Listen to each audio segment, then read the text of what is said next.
Hello viewers, আজকে আমি চলে এসেছি একটা অন্যরকম সিনেমার আলোচনা নিয়ে। এই সিনেমাটি মুক্তি পেয়েছিল 12ই অক্টোবর 2018 সালে। সিনেমাটার নাম হচ্ছে কিশোর কুমার জুনিয়র। যে সিনেমাতে অভিনয় করেছিলেন প্রসেনজিৎ চট্টোপাধ্যায়। আমি সিনেমার গল্প অবশ্যই সংক্ষেপে বলবো, কিন্তু তার আগে সিনেমা নিয়ে কিছু আলোচনা, কিছু তথ্য আপনাদের সঙ্গে শেয়ার করব।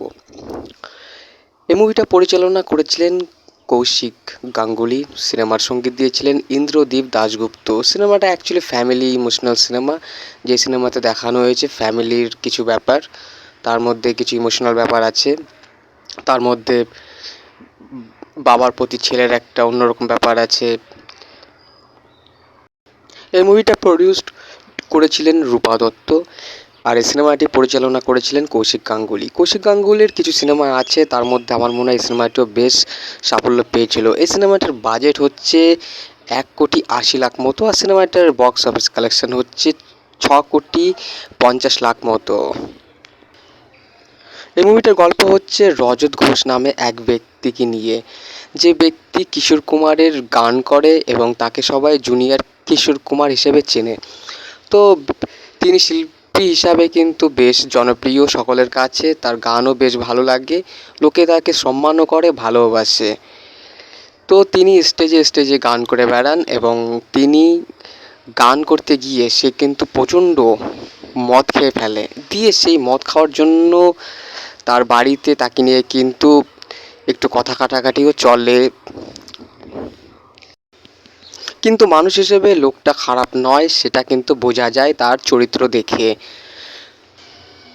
আর দিয়ে পরে দেখা যায় সেই রজত ঘোষ মানে প্রসেনজিৎ চ্যাটার্জি, তিনি গান গাইতে গিয়ে পাকিস্তানের কিছু লোকদের আন্ডারে পড়ে যায়। শুধু তিনি নন, তার সঙ্গে তার স্ত্রী এবং তার কিছু লোকজন।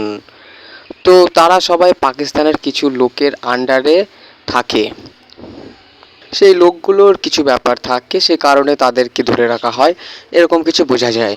তো যাই হোক, সেই লোকগুলো অর্থাৎ সেই প্রসেনজিৎ এবং তার লোকগুলো তারা কিন্তু তাদের আন্ডারে থাকে আর একটু কষ্ট ঝামেলার মধ্যে থাকে। সে যাই হোক, অন্যদিকে সেই প্রসেনজিতের অর্থাৎ রজত ঘোষের ছেলে কিন্তু চিন্তায়ও থাকে।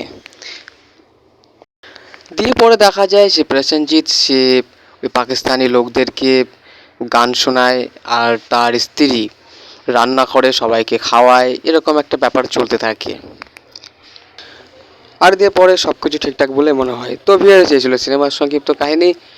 তো এই মুভিটা পরিচালনা করেছিলেন কৌশিক গঙ্গোপাধ্যায়, আর সঙ্গীত দিয়েছিলেন ইন্দ্রদীপ দাশগুপ্ত। তো এই সিনেমাটা অ্যাকচুয়ালি ফ্যামিলি ইমোশনাল সিনেমা। তো এর মধ্যে কিছু গানের ব্যাপার আছে, সেটা আপনারা বুঝতে পেরেছেন সিনেমার নাম দেখে। তো এই সিনেমাটা মুক্তি পেয়েছিল 12ই অক্টোবর 2018 সালে। এই সিনেমাতে অভিনয় করেছিলেন প্রসেনজিৎ চ্যাটার্জি, অপরাজিতা, রাজেশ শর্মা, অনেকে। এই মুভিটা প্রডিউসড করেছিলেন রূপা দত্ত। এই সিনেমাটার বাজেট হচ্ছে 1,80,00,000 মতো, আর সিনেমাটার বক্স অফিস কালেকশন হচ্ছে 6,50,00,000 মতো। তো সিনেমাটার বাজেট ও বক্স অফিস দেখে মনে হচ্ছে যে সিনেমাটা মোটামুটি সাফল্য পেয়েছিল। তো বেরিয়েছে এই সিনেমাটা 12ই অক্টোবর 2018 সালে মুক্তি পেয়েছিল। তো আমার আলোচনাটি ভালো লাগলে লাইক, কমেন্ট, শেয়ার অবশ্যই করবেন, আর নতুন হয়ে থাকলে সাবস্ক্রাইব করবেন। আপনার সকলে ভালো থাকুন, সুস্থ থাকুন, এবং বাংলা সিনেমাও দেখুন, বাংলা সিনেমাকেও সাপোর্ট করুন। সাউথের সিনেমা, হিন্দি সিনেমা আপনারা তো অবশ্যই দেখবেন, আমিও দেখি, কিন্তু বাংলা সিনেমাও দেখতে হবে, বাংলা সিনেমাকেও সাপোর্ট করতে হবে। তো বাংলার দর্শক যদি বাংলা সিনেমাকে সাপোর্ট করে, পছন্দ করে, তাহলে কিন্তু বাংলা ফিল্ম ইন্ডাস্ট্রিও একদিন অনেক বড় ইন্ডাস্ট্রি হতেও পারে।